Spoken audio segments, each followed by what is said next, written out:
Alhamdulillah wa syukurillah wa la hawla wa la quwwata illa billah. Salatu wassalamu ala Rasulillah wa ala alihi wa sahbihi wa mawalah. Rabbi shrah li sadri wa yassir li amri wa hlul 'uqdatam min lisani yafqahu qawli. Allahumma zidna ilman nafi'an wa rizqan thayyiban wa amalan mutaqabbalan maqbulan. Allahumma faqihna fid din wa 'allimna ta'wil. Allahumma la tu'akhirna in nasina wa akhtana. Wala tahmil alaina isran kama hamaltahu 'alal ladzina min qablina. Amma ba'du. Bapak Ibu yang dirahmati Allah, alhamdulillah kita bisa berjumpa lagi di masjid ini dalam rangka untuk mengkaji lagi agama kita, yang mana memang tugas kita adalah khalaqul jinna wal insa illa liya'budun.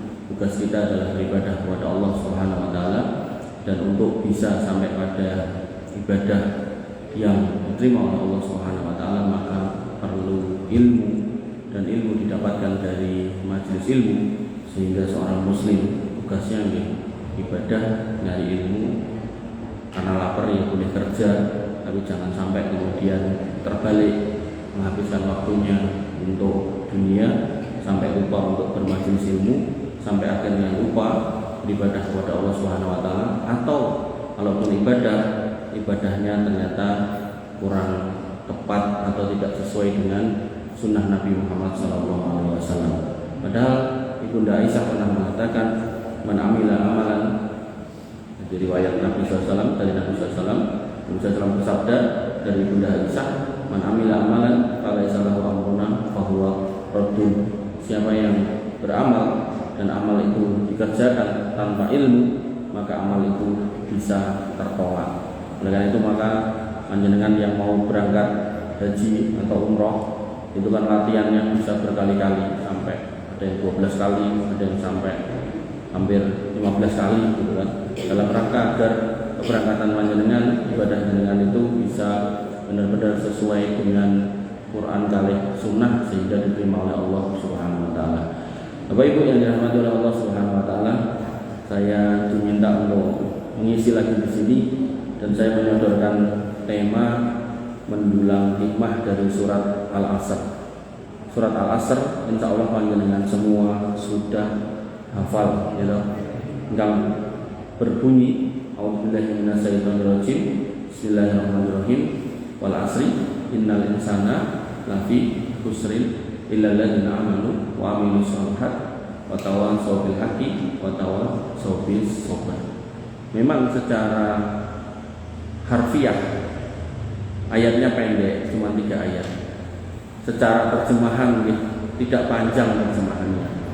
Tapi ketika kita kemudian menggali bagaimana catatan-catatan para ulama, bagaimana pengajaran-pengajaran para ulama, maka insya Allah kita akan mendapatkan ilmu yang sangat dalam atas surat tersebut. Sampai Imam Syafi'i rahimahullah, monggo Pak Joko, mengatakan sekiranya surat ini saja yang diturunkan oleh Allah Subhanahu wa taala, maka itu sudah mencukupi. Nah, maka pertanyaannya, kok bisa surat yang pendek kok mencukupi? Ya, disitulah poinnya. Sehingga kita mencoba untuk menggali lebih dalam, dan harapannya benar-benar kita kemudian bisa menghayati apa yang dikatakan oleh Imam Asy-Syafi'i sebagai sebuah kalimat atau sebuah surat yang mencukupi. Seluas apa sih surat Al-Asr ini? Dan saya sampai menjanjikan ke Mas Bella itu, jadi mengko bisa dibahas sampai 3 atau 5 kali pertemuan, tergantung jenengan ngundang saya lagi apa enggak. Nek diundang pisan kita ya berarti ora bersambung. Tapi nek diundang neh yo iso nganti rampung kan gitu. Maka kita mulai nggih, wal asri, demi masa. Jadi kalau kita sering mendengar demi masa, bisa juga diterjemahkan wal asri itu demi waktu asar. Tapi apakah wal asri ini maknanya hanya terkait waktu asar atau waktu setelah sholat asar? Maka sebagian ulama berpendapat tidak. Sebagian ulama menyebutkan bahwasanya disebutkan di situ wal asri maknanya adalah semua waktu, Walaupun secara khusus wal asri di situ juga waktu yang dimaksud adalah waktu asar. Artinya kita sebagai seorang manusia hamba Allah Subhanahu wa taala diperintahkan untuk tidak menyia-nyiakan waktu. Ketika Allah sudah bersumpah dengan menyebut nama makhluknya, maka di situ makhluk itu adalah makhluk yang penting untuk diperhatikan. Sedangkan kita sebagai makhluk Allah gak boleh bersumpah atas nama makhluk. Kita kalau mau bersumpah harus atas nama Allah. Seorang yang bersumpah atas nama makhluk itu sudah melakukan kesyirikan. Dalilnya apa? Man halafa bi ghairillah faqad asyraf. Siapa yang bersumpah dengan menyebut nama selain Allah, dia telah berbuat kesyirikan. Itu kalau konteksnya manusia.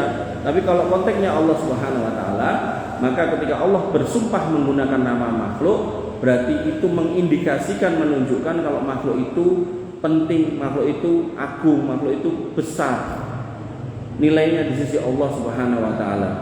Dan dalam konteks sumpah dengan waktu, Allah ternyata enggak cuman menyebutkan wal asri saja. Allah menyebutkan di situ ada nawa wadduha gitu. Demi waktu duha. Kemudian akan meleh wal fajri. Lajeng wal laili. Lajeng nawa meleh monggo. Jadi banyak Allah menyebutkan waktu-waktu itu. Sehingga pada setiap waktu itu tentu ada hal-hal yang harus kita perhatikan, tapi secara umum waktu itu penting. Kenapa? Karena setiap detik yang sudah terlewat tidak bisa diulangi. Artinya orang-orang yang sudah melewati waktunya dengan baik, dengan amal-amal yang baik, insya Allah nanti akan bergembira, senang, bersukacita. Sebaliknya orang-orang yang kemudian melewati waktunya dengan perbuatan-perbuatan yang jelek, maka dia akan bersedih hati atas apa yang sudah ditanamnya, kecuali mereka yang bertaubat kepada Allah Subhanahu wa taala. Makanya Nabi SAW mengatakan at-taibu minad dzambi kama la dzambala. Orang yang berbuat dosa kalau mau bertobat, maka endingnya dia bisa terhapus semua dosanya seperti orang yang enggak pernah berbuat dosa.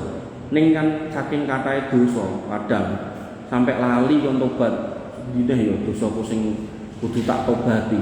Padahal yang namanya dosa itu dosa kecil dan besar. Dosa yang kecil itu bisa dihapus dengan sholat di antara dua sholat.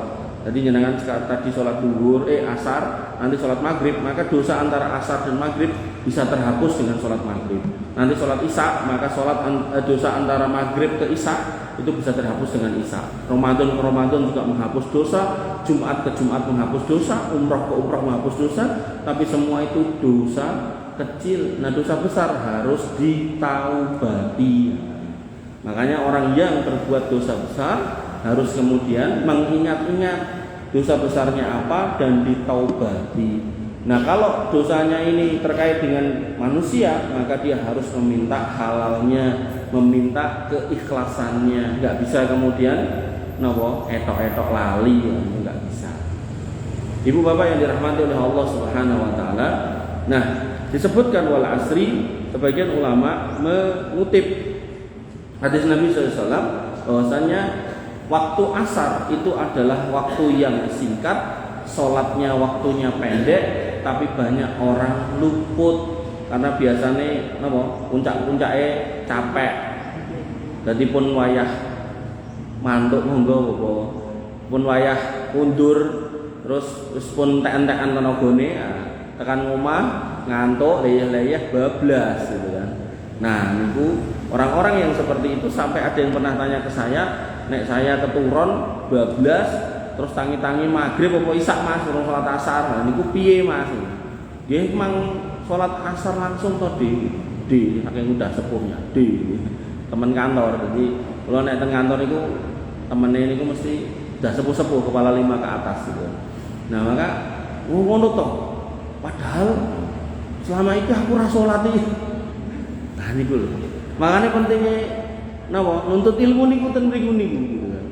Jenengan pokoke anggar keturun sak nggon-nggon awalnya nonton TV terus terakhirnya ditonton TV gitu kan. Nah begitu jenengan kemudian wungu bangun, maka jenengan harus mengingat sholat yang belum dilakukan itu nopo. Disitulah jenengan kemudian melakukannya. Misal nonton bola asar, tangi-tangi jam 12 bengi ya. Itu berarti kan kelewat asar, maghrib, isya. Nggih pun sholat asar rumiyin, maghrib rumiyin, isya rumiyin. Nggih, tur nek saged ampun dirutini ngoten niku. Mosok bendina kaya ngono. Nggih. Artinya kita makin tua itu harus kemudian makin setting ulang gitu loh agenda kerutinan kita. Nah, Bapak Ibu yang dirahmati oleh Allah Subhanahu wa taala, padahal ada ancaman keras dari Nabi sallallahu alaihi wasallam, man taraka salatal asri faqad habita amaluhu. Siapa yang kemudian meninggalkan salat asar dengan sengaja, maka dihapus semua amalnya loh. Jadi sing dihapus enggak cuman napa netok no, tapi kabeh kan rugi. Dan kalimat yang semisal dengan ini itu adalah dosa kesyirikan. Nabi SAW, Allah Subhanahu Wa Taala berfirman, "Walaqad uhiya ilaika wa ilal ladzina min qablika," dan telah diwahyukan kepadamu dan kepada para nabi sebelummu, la in asrakta la yahbatanna amaluka. Kalau kamu berbuat kesyirikan, kami hapus semuanya. Wala takunanna minal khosirin, dan kalian benar-benar akan menjadi manusia yang merugi. Makanya Bapak Ibu yang dirahmati oleh Allah Subhanahu Wa Taala, bahaya nih sampai kita nggak punya ilmunya, nggih, rumangsa wis kelewat akhirnya boten salat, nggih. Ampun nggih. Bapak Ibu yang dirahmati oleh Allah Subhanahu wa taala. Kemudian dalam riwayat Imam Bukhari dan Muslim disebutkan bahwasanya Nabi SAW bersabda, "Man shalla al-bardaini dakhala jannah." Siapa yang mengerjakan dua salat bardain, yaitu salat subuh dan asar. Karena dua salat ini menjadi salat yang paling napa istilahnya? Paling riskan untuk ditinggalkan. Orang itu antara yang subuh ini biasanya ngantuk karena belum 100% karena tadinya tidur. Kalau yang asar nih ngantuk karena kesel gitu. Maka banyak orang yang kemudian meninggalkan sholat asar dan sholat subuh. Sehingga dalam beberapa penjelasan para ulama, indikasi seorang itu bisa masuk atau bisa terjangkit penyakit kemunafikan kalau kemudian sholat asar kali subuh mboten ketok niku. Dan ada sebuah apa ya istilahnya, lembaga keuangan mikro. Jadi ada seorang teman yang dia buka kredit syariah gitu. Kalau di bank itu kalau kreditnya macet di atas 5%, itu banknya itu udah dianggap bank napa istilahnya Pak, bank sakit gitu. Yang nanti OJK masuk segala macam diperiksa, diaudit, nah perlu ya ditutup gitu kan. Nah dan BPRS niku nek mboten kalian itu 8%. Dan bank apa niku? BPR niku lho, bank perkreditan. Tapi kalau syariah bukan perkreditan, bank pembiayaan rakyat syariah. Nah, dia bikin usaha dengan modal 200 juta. Kemudian buka kreditan syariah. Kreditan syariah itu boleh. Jadi kreditan syariah itu maksudnya pripun? Orang yang butuh barang, dia datang. Mas tukokno aku motor. Oh nggih, ten sisih pundi, warna napa, speke pripun. Oh, dealere sana. Yang ini. Nggih, engko kula dereke. Lah, kemudian disepakati, ternyata ditanya misal hargane niku misal 20 juta. Tanya, jenengan ajeng nyicil berapa lama? Ya 2 tahun entuk ora. Nggih, mboten napa 2 tahun. Kula nyuwun keuntungan tiap tahun 10% nggih, gitu kan. Ya Mas, ora apa-apa. Berarti nek tiap tahun 10%, nek 2 tahun berarti 20% toh? Nggih toh? 2 juta niku 20%-nya berarti pinten? 4 juta toh? Nah 4 juta tambah 20 juta 24 juta atau 24 juta dibagi 2 tahun 12 berarti ketemunya per bulan nyicil 1 juta. Nah niku boleh nyoh tak tunggu niki kula pundhutke motor 20 juta dari dealer ini niki nggih jenengan mantuk jenengan nyicil ten kula per bulan 1 juta. Niku boleh, niku syar'i. Yang enggak boleh adalah ketika jenengan kemudian nompone duit terus ditukokke motor kadosan koperasi napa PKK niku mboten angsal. Nah, kembali ke situ. Maka saya bertanya kepada orang ini, "Loh, saiki yang macet itu berapa persen?" Terus dia kemudian menyatakan bahwasanya yang macet kurang dari 5%. Wah, elok loh. Wong bank sing kayak ngono aja ketika ada orang mau minjem itu harus menunjukkan identitas, jaminan segala macam. itu baru cair dan ternyata ada bank yang gagal untuk mempertahankan 5% gitu kan. Sehingga dia harus ditutup, dilikuidasi dan seterusnya. Nah kok iso? Maka dia mengatakan, loh kita mengambil dari hadis apa kuwi? Bahwasanya yang biasa nih boleh janji niku wong napa? Pak? Wong munafik gitu. Nah, ciri wong munafik kata yang bersangkutan iku nek salat asar karo maghrib ora enek ning masjid ning cedhak omahe. Makanya ketika ada yang mengajukan kredit, nah niku didedepi ten masjid niku seminggu. Nek enten full kreditnya cair. Nek mboten enten coret. Nah, disitulah dia kemudian bisa mempertahankan performa bisnisnya dengan baik. Dalam waktu 2 atau 3 tahun itu 200 juta sudah jadi 4 miliar. Bapak Ibu yang dirahmati oleh Allah Subhanahu wa taala. Oleh karena itu maka gitu jenengan gitu nek anggar diutangi wong ora tau salat wis siap-siap bae bakalan gelo. Oleh karena itu maka nggih jenengan nek kira-kira kita ora tau salat ngutang gitu kan pun paling aman niku ora usah disilehi, dikei. Nembunge sak yuta kek 100 lak wis kira wong 900 to. Berarti sing 900 pikiran dhewe kan ngoten to. Biasanya ya mogah njalukku sak yuta mung kek 100 gitu kan. Dadak mikir itulah orang malas nggih. Bapak Ibu yang dirahmati oleh Allah Subhanahu wa taala, nggih, orang-orang yang menjaga 2 salat itu akan mendapatkan jaminan masuk surga. Oleh karena itu maka dalam sebuah riwayat dikatakan mafatihul jannah, kunci-kuncinya surga niku pintunya ada 8, setiap pintu niku enten gagange dan enten bolongane kuncine dan kuncine niku adalah salat. Setiap pintu itu kuncinya salat dan kunci salat niku wudu. Pramila orang-orang yang enggak mau salat, ngapunten, sebagian ulama madhab Hambali itu sudah mengeluarkan mereka dari Islam dan tidak sak jadi urip moh salat. Bener-bener moh salat gitu kan. Enten kiai ngoten niku. Dadi kula nang kantor niku gadah sopir zaman teng Jakarta niku pas Jumatan ngoten mobil pun siap. Jadi teman-teman niku masuk niku pun dibeto teng masjid pundi ngarani. Masjid sing cedak sate ya entuk, cedak bakso entuk gitu kan. Ning begitu tekan masjid niku kabeh do medhuk dhek mboten gitu kan. Islam ada. Nah, orang-orang yang seperti itu dalam mazhab Hambali itu dinyatakan syahadatnya sudah batal. Bapak Ibu yang dirahmati oleh Allah Subhanahu wa taala. Nah, karena waktu itu penting, maka ternyata ketika waktu itu awal asri itu kan waktu asar, maka bisa bermakna semua waktu. Maka kita bisa mulai dari sisi akidahnya. Apa pembahasan tentang waktu yang berkaitan dengan akidah disebutkan oleh Nabi SAW dalam sebuah riwayat la tasubbud dahra. Jadi Allah berfirman dari hadis qudsi la tasubbud dahra fa inni ad-dahra. Jangan pernah kamu caci maki waktu, jangan pernah caci maki masa, karena masa itu aku yang menciptakan. Karena masa itu waktu itu yang noto, yang ngatur, yang membolak-balikkan siang malam dan seterusnya itu aku, kata Allah. Artinya ketika jenengan yang bisa menjahit lalu bikin pakaian, wis pokoknya sak dadi-dadine dicelatu wong mesti nesu gitu. Nah, napa jenengan yang bisa bikin kerajinan yang lain, misal bikin meja kursi, sak dadi-dadine mbok apik napa mboten dicelatu wong mesti jenengan nesu. Begitu pula ketika Allah yang menyatakan nek waktu kuwi sing gawe aku, sing nata aku, maka aja mbok lokke waktu kuwi. Ngelokke waktu niku pripun to? Contone, kula contone nggih. Nah, ngelokke waktu ini dia metu merasa metu malam Jumat Kliwon lho. Nah, niku namine ngelokke waktu.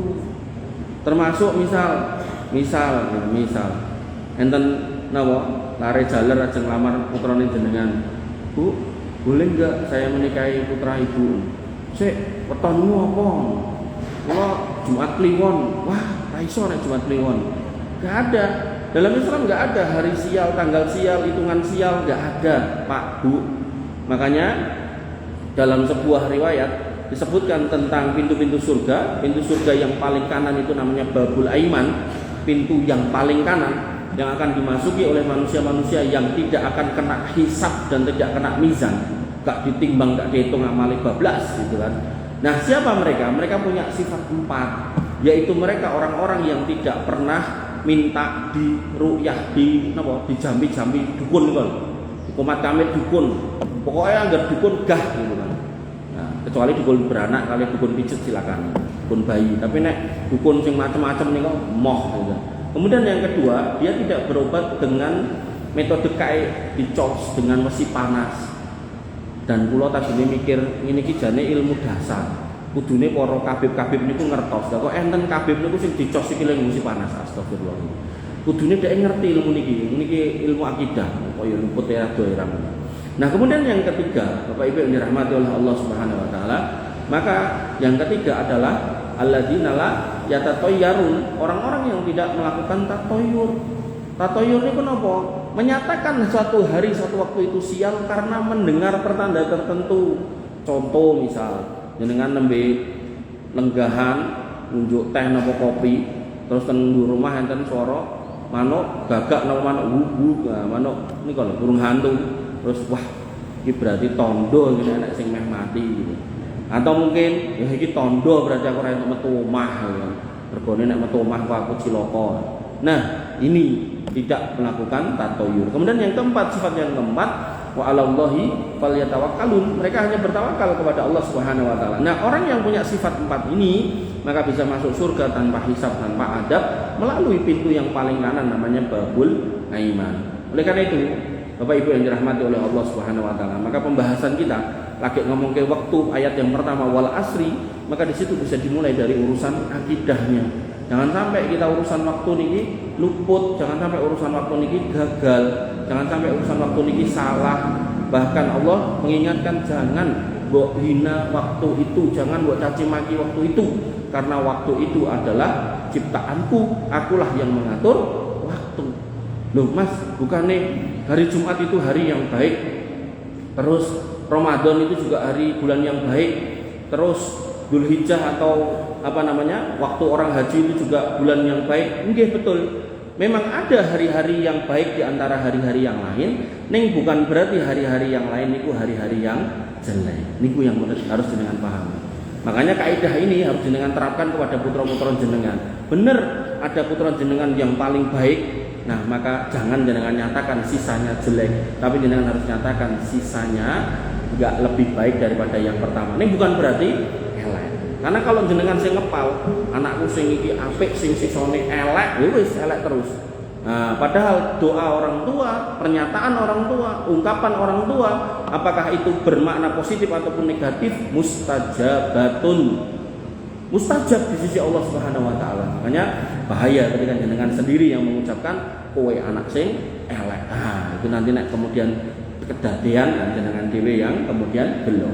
Bapak Ibu yang dirahmati oleh Allah Subhanahu wa taala. Nah, setelah kita kemudian membicarakan wal asri, waktu ini dari sisi akidahnya, maka kita bisa masuk dari sisi ibadahnya. Allah Subhanahu wa taala mengingatkan kepada kita, ya ayyuhalladzina amanu taqullah, wahai orang-orang yang beriman bertakwalah kepada Allah, wal tandur nafsum ma qaddamat lighad. Cekkan, periksalah apa yang sudah kamu persiapkan untuk esok hari. Dicek lagi. Yang punya duit belum haji, monggo berangkat. Yang punya duit tiap tahun nggak mau kurban, monggo kurban, dicek. Termasuk yang kadang orang itu ngeceknya cuma amal solihnya, yang kadang orang itu lupa untuk ngecek utangnya, dicek juga. Ombian zaman SMA tahu mangan soto jiko tempe 8 ngomong loro, diparani bakule. Aku tuh ngene bakule wis mati mas, parani ahli warisnya. Timbang mungkin jangan ditagih ning akhirat goro-goro tempe. Padahal ten akhirat niku duit pun mboten payu. Ning tetep ditagih. Ya coba parani. Nek pun goleki ra ketemu tenan sedekahke. Bismillah niki tempe yang dulu saya makan 8 bilang 2 berarti niki 6. Mugi-mugi jadi amal soleh buat ibu yang jualan soto ten sekolahan biyen. Ngoten harus niku. Termasuk peleme tanggane. Termasuk tebune. Zaman cilik-cilik kayaknya nyolongi tebu. Nggih. Bapak Ibu yang dirahmati oleh Allah Subhanahu wa taala, itu harus kita cek. Makanya jenengan ora usah meri enek wong napa merugikan negara 300 triliun divonis cuma 6,5 tahun. Ora usah meri. Insya Allah nanti di akhirat ditegakkan keadilan oleh Allah Subhanahu wa taala. Jadi enggak usah meri.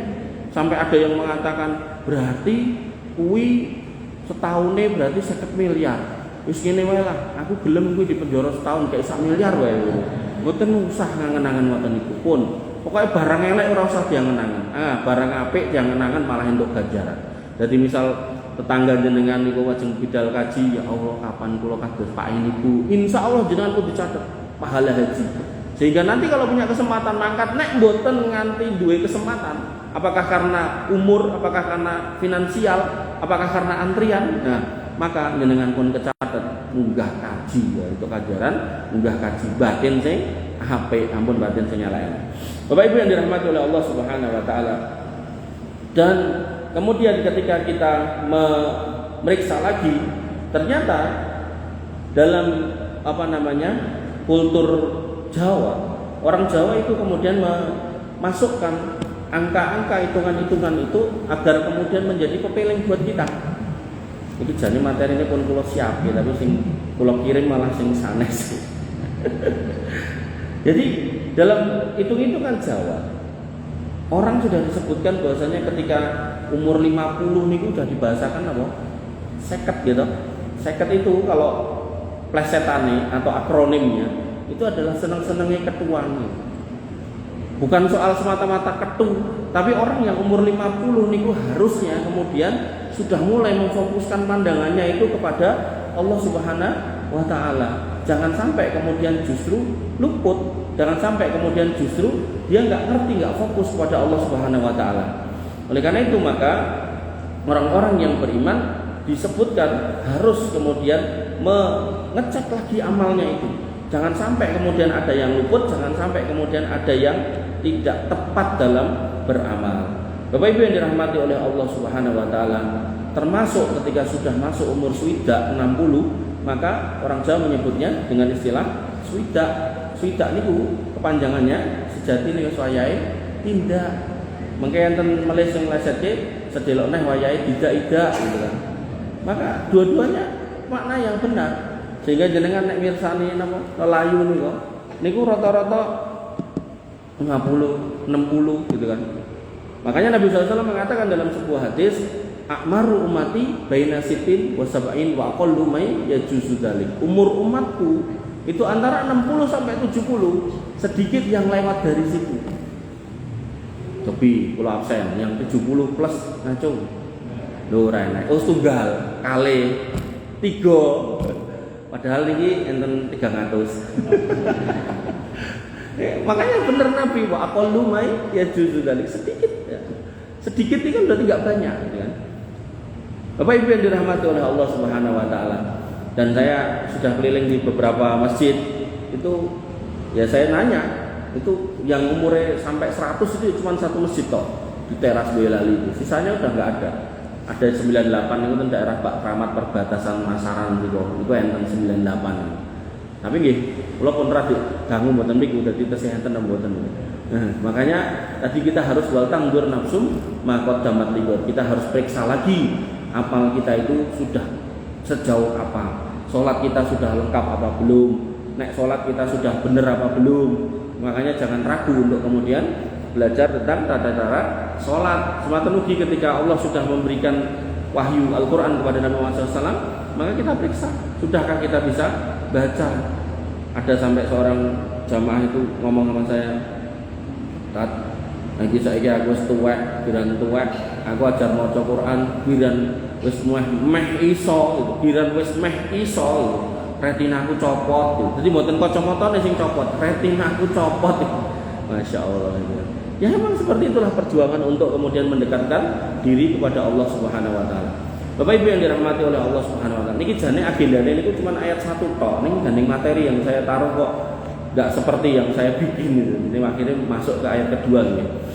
Allah Subhanahu wa taala menyatakan tentang ayat yang kedua yaitu innal insana lafi khusri. Semua kita itu dalam kondisi rugi. Rugi. Hukum asalnya rugi. Kenapa? Kalau dikembalikan kepada urusan waktu tadi, karena kita nggak bisa memilih dengan baik waktu. Nanti dalam materi yang sudah saya susun itu dikatakan oleh Ibnu Qayyim al-Jauziyah, manusia itu kalau tidak memaksa dirinya untuk berbuat yang positif, maka dia akan digeret oleh syaitan untuk melakukan hal yang negatif. Makanya ngapunten, cah nom-nom nih kok, ini kan energinya ini banyak, kalorinya tinggi, kemudian fisiknya kuat. Kalau enggak jenengan beri kesibukan, itu mungkin akhirnya mencari kesibukan yang lain. Padahal tabiat dari jiwa inna nafsal amaratun bisu. Yang namanya jiwa itu ngajakin itu mesti sing elek. Nek dijak sing apik-apik itu mesti abot. Cobi kan salat mesti angel, tapi nek kan nglayap kan dolan wis regep gitu kan. Kan napa motoran touring mbok ngubengi Gunung Lawu ping 3 dilakoni gitu kan. Tapi begitu rumahnya sebelah masjid, lompatnya masjid niku abote ra karo-karuan gitu kan. Niku sebuah potret realitas kenyataan, bukan sekedar napa istilahnya, sekedar omongan aja, tapi bener-bener nyata. Seorang laki-laki itu bisa naik gunung nyeberangi lautan gitu kan, bisa ambles bumi nek perlu gitu. Tapi ketika kemudian ke masjid itu wangele ra karo-karuan. Saya setuju. Masjid Mutakin niku kadang kula subuh mriku gitu kan. Niku kan kulone niku enten pancingan. Cah nom-nom metu ke pancingan. Ngopo ora ngetan sik salat itu kan. Pilih ngulon bablas. Ten pundi lha mbuh mboten mudeng gitu. Muga-muga pindah masjid ten Al-Qudus itu. Nah, maka itulah potretnya. Bagaimana manusia itu kemudian tidak bisa memanage waktu dengan baik. Bapak Ibu yang dirahmati oleh Allah Subhanahu wa taala. Nah, makna khusr, makna rugi itu disebutkan dalam beberapa makna oleh Imam Al-Qurtubi. Yang pertama yaitu dia lalai dan tertipu, tidak bisa kemudian mengerti kalau ini nikmat Allah yang harus dioptimalkan. Makanya Nabi SAW mengatakan ihtanim khamsan qabla khamsin, perhatikan 5 hal sebelum terjadi 5. Dan 5-5-nya ini terkait dengan waktu. Sehatmu sebelum sakitmu, mudamu sebelum tuamu, kemudian hinaka qabla fakrika, kayamu sebelum miskinmu, sampai hayataka qabla mautika, hidupmu sebelum matimu, semua terkait waktu. Oleh karena itu maka enggak salah kalau beliau kemudian menyebutkan kelalaian dan kerugian sebagai makna dari al-khusr. Kemudian yang paling utama itu disebutkan yang pertama yaitu al-khusr itu adalah kekafiran. Ada orang yang dikasih hidup, dikasih kesempatan tarik nafas, dia ngerti kalau Allah itu adalah Rob yang maha kuasa, maha esa, tapi malah nyembah yang lainnya. Buktinya nopo? Ya ini yo sok yo sholat, sok yo kurban, sok yo bareng dengan kita pengajian, tapi giliran dodol rapayu gak golek pesugihan. Itulah orang-orang yang gak paham bagaimana kemudian meletakkan akidah yang benar. Ngapunten melih dikei wong dikei kalih Gusti Allah sawahe ombo, tanggane ra duwe, kemudian nandur nggih gadah ilmune, gadah winiye, gadah obate, diluku dengan baik, diwatun dengan baik, sukete mboten enten. Jane kan mung garek nunggu panen tapi ya dadak gawe sajen. Nah niku orang-orang yang tidak paham nggih bagaimana hak Allah Subhanahu wa taala. Makanya Nabi SAW ketika menggoncengkan Mu'ad, Nabi SAW bertanya kepada Mu'ad bin Jabal, Mu'ad, ngerti ora kowe hak Gusti Allah apa, hak hamba apa? Hak Allah ini nek dilakukan oleh hamba, maka Allah akan memberikan hak seorang hamba. Maka Mu'ad bin Jabal karena enggak tahu, dan ini tabiat para sahabat kalau ditanya enggak tahu enggak boleh ngawur, maka beliau mengatakan Allah wa rasuluhu a'lam. Sehingga itu menjadi adab kita kalau kita ditanya soal urusan agama dan kita enggak tahu, kita jawab wallahu a'lam. Maka Mu'ad bin Jabal enggak tahu, maka Nabi SAW memberi tahu. Nabi SAW mengatakan hak Allah yang harus ditunaikan oleh seorang hamba adalah mengibadainya, ya'buduhu wa la yusyriku bihi syai'a, menyembahnya dan tidak boleh berbuat kesyirikan sedikit pun. Dan hak seorang hamba ketika sudah memberikan atau melakukan hak Allah tadi, yaitu apa? Akan dimasukkan ke dalam surga ala makana minal amal. Tetap mlebu surga senajan amale mung sithik, senajan angger kotak infak lewat lebokke mung 2000, mboten napa-napa. Sing penting mboten berbuat kesirikan gitu kan. Ning nek dite kathah nih amresa ini nggih rada akeh kan ngoten. Karena nanti nek infake wong sing duwe duit 10.000 infake 2.000 niku insyaallah pahalane luwih gedhe tinimbang wong sing duwe 1 juta infake ya 2.000. Nah, itu penting niku. Karena kadang istiqomah 2.000 wae gitu kan. Dilihat dulu dompetnya isinya berapa. Oh 100.000 gitu kan. Diinfakkan 10.000. Niku jek luwih akeh sing dompetnya isinya 10.000 diinfake 2.000. Napa 20%. Bapak Ibu yang dirahmati oleh Allah Subhanahu wa taala, kekafiran, kemusyrikan itu al-khusr, kelalaian tadi pun. Kemudian kebinasaan. Kebinasaan itu pripun? Orang yang sudah dikasih sehat gak memanfaatkan kesehatannya dengan baik, tidak mengoptimalkan dirinya untuk kemudian menyembah Allah Subhanahu wa taala, malah digunakan untuk nuruti hawa nafsu. Yang seneng mendem yo mendem terus leren-leren. Yang seneng madat yo madat terus leren-leren sampai dari lunglit balung kalih napa? Silit. Nggih. Enten wah ya Allah. Nanti kula nanti ngertos piyai ngoten niku nganti wetenge blending. Niki nggih blending ning mboten sing ngeten niki. Cilik ngoten niku lho. Nganti kaya ngono mbek koyo ora loro awake gitu. Ya mati akhirnya cek enom. Dadi ten ngisor kula adoh mati. Nek kula sebut jenenge enten. Oh ngerti aku Mas kae. Maka kebinasaan ya. Artinya ketika kita kemudian mendapati keluarga kita, anak kita, cucu kita dalam kondisi membuang-buang waktu, maka kita harus kemudian mencegahnya. Kula niku gadah ya pesantren elek-elekan. Jadi putrane sinten sing ngersake kuliah kula jak kuliah. Tugas utamane kuliah gitu. Ning kan jenengan nggih ngertos to nek bar kuliah kan kosong ngoten to. Nah, maka saya suruh anggar kula pengajian dan Solo sekitare kula kan melu gitu. Nek ten mriki mboten kan rada adoh. Ning ngoten niku nggih tesih waktu luang kan. Karena masih waktu luang maka nggih kula napa istilahnya kula gaweke kolam lele, kula kan makani lele. Kula gaweke kandang manuk, kula kan makani manuk. Kula ngingu kucing, kula kan makani kucing. Kula ngingu pitik, kan makani pitik. Pokoke apa wae yang sifatnya positif kula kan nglakoni gitu. Karena anak-anak seperti ini kalau nggak dimaksimalkan waktunya, pikirannya ini mesti kemana-mana. Nek rumangsa ganteng ya engko yang-yangan gitu. Rumangsa renek sing gelem gitu kan kok ya rokokan gitu. Atau mungkin rumangsa pinter hitung-hitungan kok akhirnya main judi online gitu. Makanya nek zaman dulu nggih yang namanya penjudi niku ten kampung paling mung beberapa ekor orang toh gitu kan. Dan dia ya pokoke kuwi-kuwi wae gitu kan. Biasane mojok ten niku piyai sing gadah gawe gitu kan. Nah, terus sing gadah gawe ngopeni nah niku mboten angsal. Nah, terus sakniki mboten. Sakniki judi niku sampai 900 triliun, pelakunya 8,8 juta orang. Dan niku umumnya cah nom-nom, cah cilik-cilik niku SMP, SMA, kuliahan gitu kan.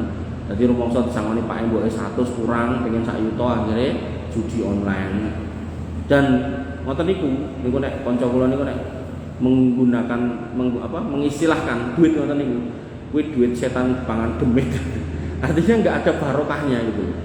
Jadi orang-orang yang dapat duit dari perjudian itu ya mesti entek nggih ngoten niku. Nggih mendem, tinggi narkoba, tinggi berzina gitu kan.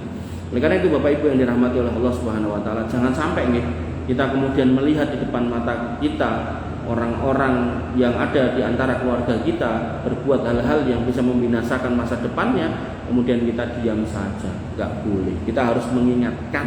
Kenapa? Karena Allah yang berpesan wal takum minkum ummatun yad'una ilal khair. Hendaklah di antara kalian tetap ada yang menyeru kepada kebaikan. Bahkan kita disebut umat terbaik, kuntum khairu ummatin ukhrijat linnas. Kita, kalian umat yang terbaik yang pernah keluar kepada manusia karena punya sifat ta'muruna bil ma'ruf wa tanhauna 'anil munkar. Dan kemudian Allah juga berpesan bahwasanya kita diminta untuk menjaga keluarga kita, ku anfusakum wa ahlikum nar. Kemudian dalam ayat yang lain diperintahkan wa'mur ahlaka bis sholati wastabir 'alaiha. Perintahkanlah keluargamu untuk sholat dan sabarlah dalam ngajak dan kamu juga sabar dalam beribadah itu. Ini menunjukkan bahwasanya keluarga itu kembali kepada kita. Artinya gini loh Bu, Pak. Ketika panjenengan jumeneng ten mriki, putra jenengan mboten nderek to. Nah, maka apa yang jenengan dapatkan dari majelis ilmu yang jenengan datangi itu harus dideliver ke putra-putra. Jangan sampai cuma mandek kepada orang tua. Sehingga nanti ada orang tua, ibu yang ngapunten majelis ilmunya full penuh, ilmunya banyak, tapi nggak pernah sekalipun sampai kepada orang tuanya, anaknya maaf. Termasuk seorang suami yang majelis ilmunya banyak, tapi nggak pernah sampai kepada istrinya. Sampai ada seorang suami yang cerita sama saya, Ustaz, bojoku ra salihah. Lah terus piye? Yo nek iso tak tukar tambah, kose. Santai sih. Iki mbiyen kowe nemu ning endi? Teman saya SMA dulu. Nah kok iso? Ya dulu pacaran. Loh ya berarti dulu podo ramudenge to gitu. Nggih. Nah kok terus saiki kok sampean merasa luwih soleh timbang garwane gimana? Udah punya anak? Punya. Terus garwane di rumah ngurusi anak. Nggih, jenengan kerja? Ya. Terus jenengan kok merasa luwih apik timbang putrane itu gimana? Timbang garwane gimana? Kata laki-laki ini, kula niku kerja. Ingin kerjaan niku mantuke sore Jakarta niku. Lah niku nek ajeng lanjut pulang niku kejebak macet. Mendingan kula ngentosi magrib paling sak sisan. Dadi lalah ten masjid sing kula nenggon niku enten pengaosan. Akhirnya kula pengaosan. Dan itu terjadi bertahun-tahun. Nah, sekarang pertanyaanku Mas, sing mbok rungokke, sing mbok entukke iki mbok sampaikan ning bojomu apa ora? Ora. Nah, ya wis. Aslinya ya salahmu juga gitu kan. Artinya kalau kamu kemudian mau tukar tambah dengan yang lain, ya paling ya padha ae modelane mengke gitu kan. Artinya ketika nanti kamu dapat yang menurutmu udah solihah, terus kamu ngaji terus tapi nggak pernah kamu sampaikan ke istrimu, ya sesuai istrimu terlihat kurang baik. Makanya nggak seperti itu cara mainnya. Makanya yang disebut dengan nafkah lahir dan batin niku bukan cuma urusan hubungan suami istri, tapi juga mendeliverkan ilmu kepada anggota keluarga. Mung memang kadang Pak, gitu kan. Nek ngandani ibu-ibu, ngandani garwa niku kadang niku nggih gampang-gampang susah. Nggih kondur ke pengawasan ngeten iki kandhane ustaz mau ngomong ngene-ngene iki ora usah ceramah, sampean dudu ustaz gitu kan.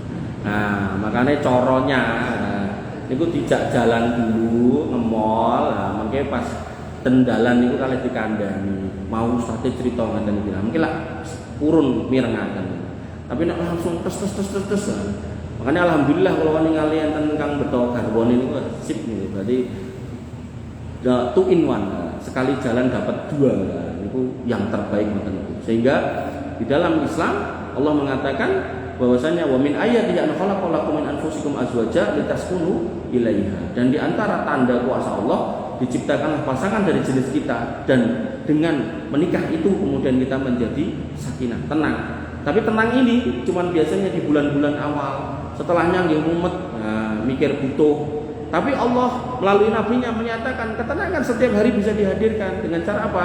Majtama qaumun fi baitin min buyutillah yatluna kitaballah wa yatadarasuna bainahum illa nazalat alaihimus sakinah. Yaitu ketika keluarga ini masih mau merutinkan mendatangi masjid di antara masjid-masjid rumah-rumah Allah dan di situ membaca Quran dan mempelajari isinya, yaitu bermakna majelis ilmu, dan begitu kemudian itu difahami, dideliver, maka di situ akan muncul sakinah. Termasuk bapak-bapak ini seminggu sekali, dan kadang bapak-bapak nak dikian majelis ilmu, wah sibuk repot gitu kan. Maka sebenarnya Allah sudah memaksa dengan apa? Wa idza nudiya lis-sholati min yaumil jumu'ah fas'au ila dzikrillah wa darul bait. Kalau diseru untuk datang ke sholat Jumat, seruannya untuk sholat Jumat, hayya 'alas shalah, hayya 'alal falah.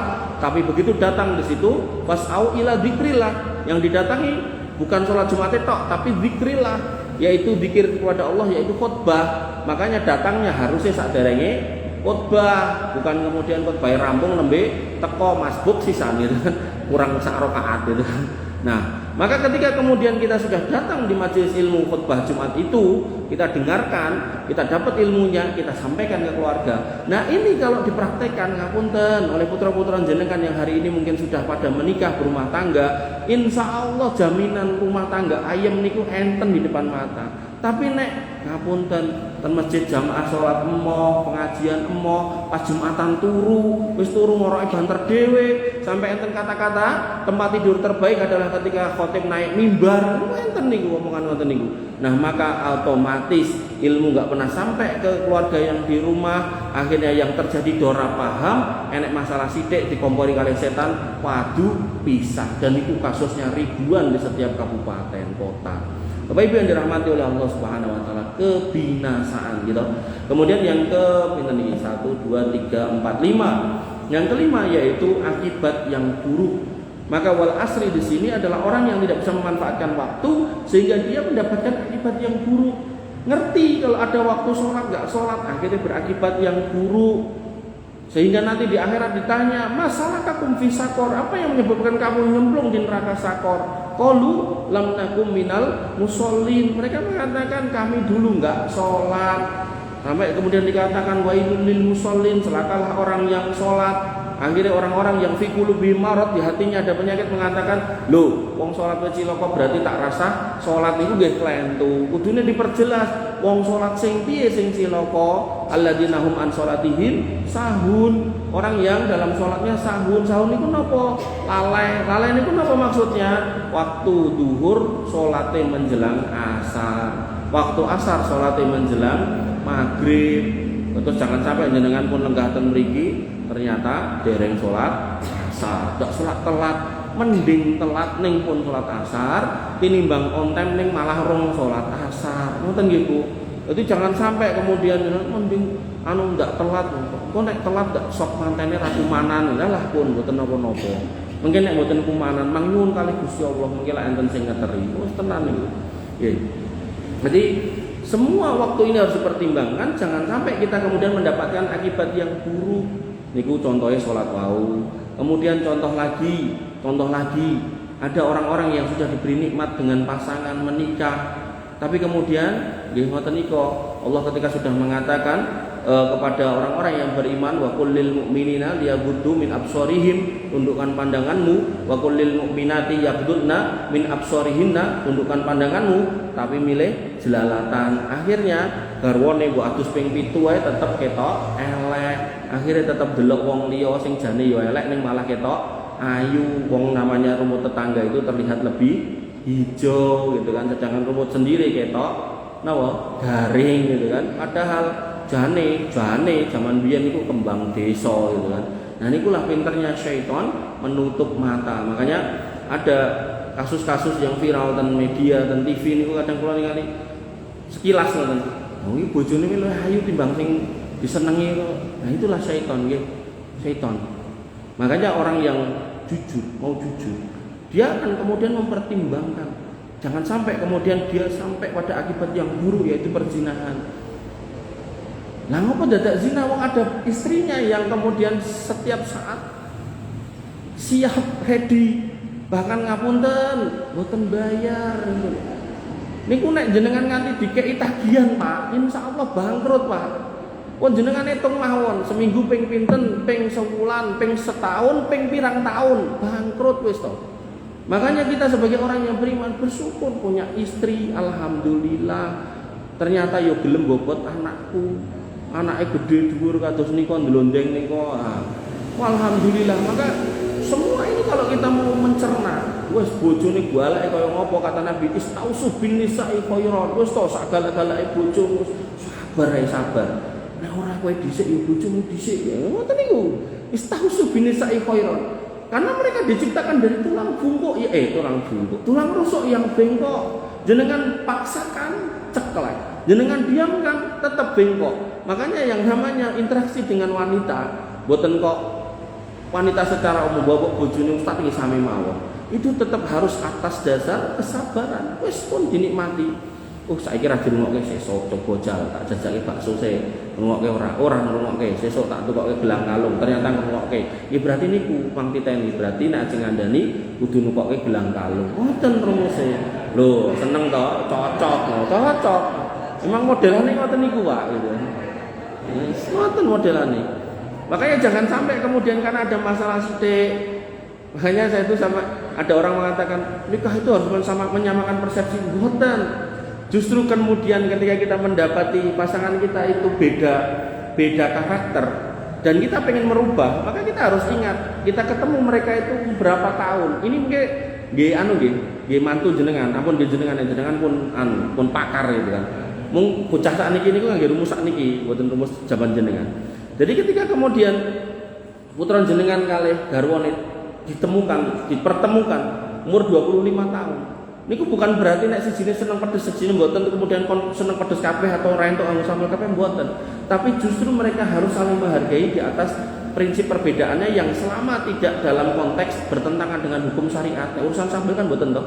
Nah, maka ketika itu sifat atau modelnya adalah sebuah karakter, maka ketika pengen merubah itu tentu butuh waktu sama dengan pas pertama kali ketemu. Jadi nek 25 tahun kok iki wong iki angel dikandani modele galak ngene. Berarti nek pengen merubah itu butuh waktu 25 tahun. Kok dilalah sampai 5 tahun disabari niku bisa berhasil, alhamdulillah. Kok pokoknya maksimal 25 tahun gitu. Makanya di dalam Islam seorang muslim itu khususnya laki-laki diminta untuk bersabar atas istrinya. Nek kamu benci pada satu sisi, lihatlah barangkali dia ada kelebihan yang lain. Wah, ngoten niku nek bojo nek kakunge pun wanyel tenan, ora enek kelebihane. Kelebihane ya mung siji, entek duit. Padahal ternyata disenggol wae meteng gitu kan. Nah, bral-bral. Padahal persiane pol. Hal-hal seperti ini Bapak Ibu yang dirahmati oleh Allah Subhanahu wa taala perlu jenengan sampaikan kepada putra-putra jenengan, jangan sampai nanti muncul akibat buruk karena nggak paham bagaimana memanage rumah tangga yang model-model kekinian yang memang bisa diambil juga dari dalil Al-Quran dan Sunnah. Sampai Nabi SAW itu ketika mendapati Ali bin Abi Thalib bertengkar dengan istrinya, Ali bin Abi Thalib itu pilih masjid untuk kemudian tidur, padahal Ali bin Abi Thalib ini jagoan. Niku nek mboten ngangge agama niki Ali bin Abi Thalib wis gampangane wis nempeleng bojone. Tapi karena Ali bin Abi Thalib niki sadar betul wanita niku sifatnya ngoten niku dan dia adalah putri kesayangan dari orang yang paling dicintai oleh Ali bin Abi Thalib yaitu Rasulullah, maka beliau lebih memilih untuk ke masjid dan tidur di dalam masjid pada waktu niku. Alasnya niku pasir dan beliau tidur dengan berlumuran pasir dan mertuanya yaitu Muhammad sallallahu alaihi wasallam Rasulullah itu gugah tok kum ya apa turok tani boten diseneng. Makanya panjenengan kalau mengke garwane putrane curhat, Pak bojoku ngene niku dirungokke riyen ampun langsung melu nanggapi dengan seolah-olah dengan ngerti kedudukannya. Karena kadang itu masuknya orang tua mertua dalam cerita seorang anak tanpa melihat duduk permasalahan yang benar dan yang baik itu kadang akhirnya menjadi pemicu perceraian dan itu banyak kasus yang seperti itu. Bapak Ibu yang dirahmati oleh Allah Subhanahu wa taala, niku mung contoh nggih, artinya nanti tinggal dikiaskan atau dianalogikan kasus-kasus yang lain yang intinya wal asri makna berikutnya adalah akibat yang buruk. Kemudian wal asri juga memiliki makna yaitu keburukan. Jadi berakibat yang buruk atau keburukannya. Keburukannya niku napa? Dosanya itu ya zina tadi, ya mencuri. Waktu muda kudune kula niku kadang ya mungkin bejo kula nggih, dadi ketemu wong aneh-aneh. Jadi begitu muda niku kan sekolah moh, kan sinau moh, ya wis nek gak mikir ya kursus kek ya moh, pokoke boleh dolan. Giliran pun wayahe koncone do makarya gitu kan. Dhek bingung. Golek gawean renek sing nampa, begitu dikeki gawean ya ora iso, ora duwe skill napa-napa, isone mung linggone pinggir kali nggo pancing gitu kan. Ya Allah. Terus bar niku delalah duwe bojo sisan. Otomatis bojone nesu lah napa lah sing digawake iwak cetul greh-greh gitu kan. Makanya Bapak Ibu yang dirahmati oleh Allah Subhanahu wa taala, mancing itu enggak apa-apa, nggih. Niki wae kula lewat pinggir Bengawan niku sak pirang-pirang wong mancing. Mancing itu boleh. Yang enggak boleh niku nek itu dijadikan penggawean pokok. Pokoknya lengko nafkahi bojoku sangka mancing. Niku enggak bagus. Apa iya toh Mas? Kalau memang itu yang mau dipilih, nanti cah nom-nom sakniki kerjaan tuh harus sesuai dengan passion. Wah, ya wis passion. Passionmu apa? Mancing. Oke. Hitung-hitungan. Harus jelas hitung-hitungannya. Gimana? Ketika kemudian nggih, kebutuhan sehari jelas ke tekok bojone. Kebutuhan sehari piro? Dik 300.000 Mas. Ayo gampangnya 200 kan ben gampang. Oke, 200.000. Maka ketika suaminya itu berprofesi sebagai tukang mancing, maka harusnya hasil dari mancing itu nek didol niku dikonversi niku minimal entuke 200.000. Cara iwak lele niku sekilo 20.000, berarti minimal niku nggo mulih iwak lele niku 10 kilo. Nah, niku mang goleki lepen pundi kalen pundi sing iso dipancing entuk iwak lele 10 kilo. Nek niku mboten enten, mboten ketemu nggih ampun didadekke penggawean pokok. Jadikan hiburan aja. Oh, kerjonane kontraktor jalan tol, hobine mancing ning Bengawan. Mboten napa-napa nek niku. Tapi nek hobi kemudian didadekke pekerjaan pokok, mangkat bar subuh mulih sadurunge magrib entuke namung lele cilik setunggal gitu kan. Wis ngono lelene gering meneh gitu kan. Aduh, pun tobiat nek ngoten niku. Tobiat pun ngoten niku saestu. Nggih. Makane mboten apa-apa jenengan tanya kerjonane napa enggak apa-apa gitu. Nek dijawab mancing, tanya mancing ngopo gitu kan. Nah, teng ngendi ya. Mungkin nek kathah mangkabari kula tak melu gitu. Ning kula ngertos nek 10 kilo nyerok mboten mancing. Bapak Ibu yang dirahmati oleh Allah Subhanahu wa taala, tafsir al-khusr innal insana lafi khusrin, yaitu kekurangan dan ketidaksempurnaan. Ini yang ngapunten nggih, ini sering saya dapati di beberapa kajian. Itu jadi saya kadang itu kalau ada jamaah sholat itu saya ngelihat gitu. Saya ngelihat, oh, iki bapak iki wis sepuh. Ngapunten, memper kudune tata cara sholatnya pun betul gitu kan. Ternyata masih salah, masih keliru. Nah, sehingga dengan melihat kondisi itu gitu kan, tentu ini kajian-kajian yang saya bisa melihat sholat ini biasanya saya terus menawarkan kajian, misal kajiannya akidah atau kajian fikih tentang keluarga, nah mungkin kalau sisipi tentang sholat agar untuk memperbaiki jangan sampai tua kemudian tata cara sholatnya salah. Banyak, dan bedakan antara khilafiyah dengan salah. Nek khilafiyah niku selalu saya contohkan sing paling gampang niku takbiratul ihram. Allahu Akbar sementen atau sementen niku khilafiyah.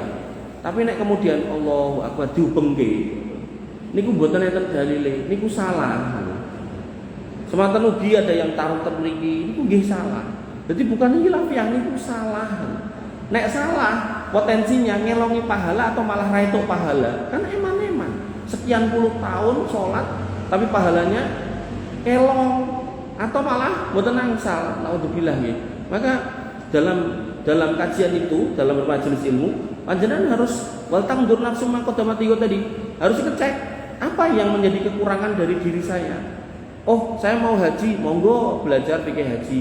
Oh, besok mau Ramadan kok spanduknya pun dipasang. Nah, kajian fikih Ramadan. Atau kemudian mau kurban, maka masjidnya diadakan fikih kurban, tidak apa-apa. Walaupun tema besarnya adalah akidah, tema besarnya adalah keluarga, tema besarnya adalah materi-materi tafsir misal gitu. Nah, maka kita mengusulkan kajian-kajian yang sesuai dengan tema yang berdekatan dengan yang mau kita jalani. Jangan sampai kita kemudian melakukan kesalahan dalam ibadah tersebut. Contoh, ini contoh, kalau tanya kurban ngangge mendo wedok, nek wedhus niku wedok napa wadon? Sami mawon nggih. Nggih. Wedok niku angsal napa mboten? Oh, angsal. Padahal kula tekate mriki. Niki rong jawab niki pun. Nah, angsal. Loh, bukankah Nabi itu kurbannya pakai kambing jantan? Betul. Nah, kambing jantan di situ bukan kewajiban tapi keutamaan. Loh, bedakan. Kewajiban atau keabsahan dari kurban itu terkait usia. Kalau kemudian itu kambing setahun, kalau sapi itu 2 tahun, kalau unta itu 4 tahun atau 5 tahun. Nah, di situ yang menjadi syarat sahnya, termasuk dia nggak boleh cacat.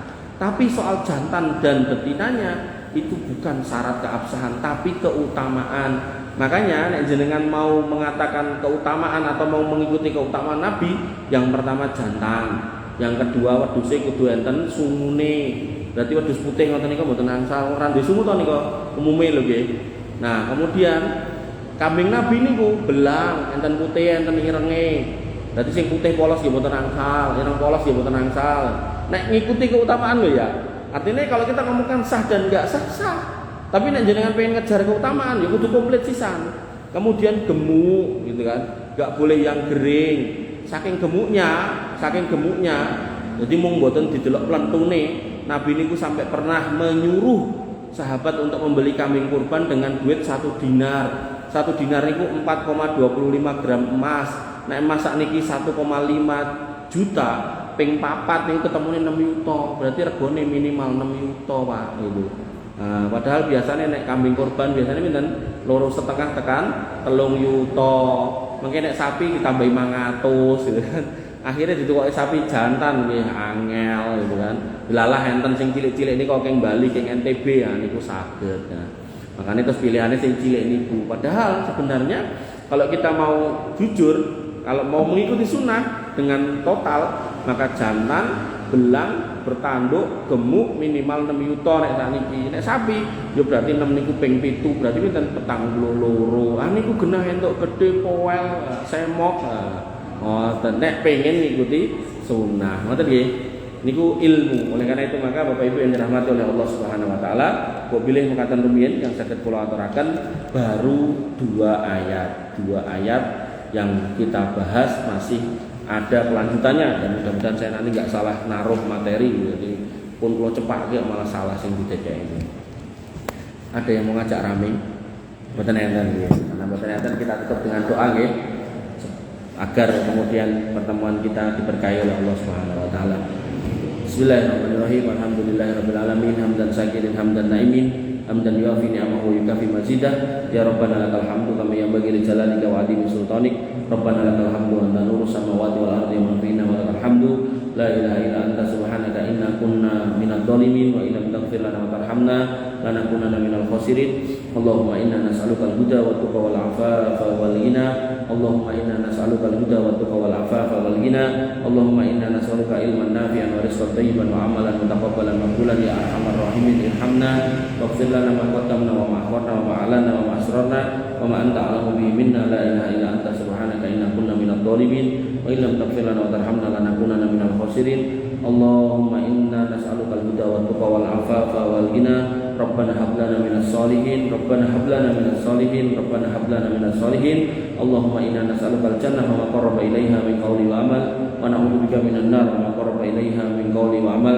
Rabbana atina min ladunka rahmah wa hayyi' lana min amrina rasada. Rabbana atina ma wa'adtana ala rasulika wa la tukhzina yaumal qiyamah innaka antas sami'ud du'a innaka la tukhliful mi'ad. Wa ya muqallibal qulub tsabbit qulubana ala dinik wa ya musarrifal qulub sarrif qulubana ila ta'atik. La ilaha illa anta subhanaka inna kunna minadh dhalimin wa illam taghfir lana wa tarhamna lanakunanna minal khasirin. Allahumma kfina bihalalika an haramik wa aghnina bi fadlika amman siwak. Allahumma inna nas'aluka al-huda wa tuqa wal 'afafa wal ghina. Rabbana atina ma wa'adtana ala rusulika wa la tukhzina yaumal qiyamah innaka antas sami'ud du'a innaka la tukhliful mi'ad. Rabbana atina fid dunya hasanah wa fil akhirati hasanah wa qina adzabannar wa qina adzabannar wa qina adzabannar wa akhiru da'wana alhamdulillahi rabbil alamin.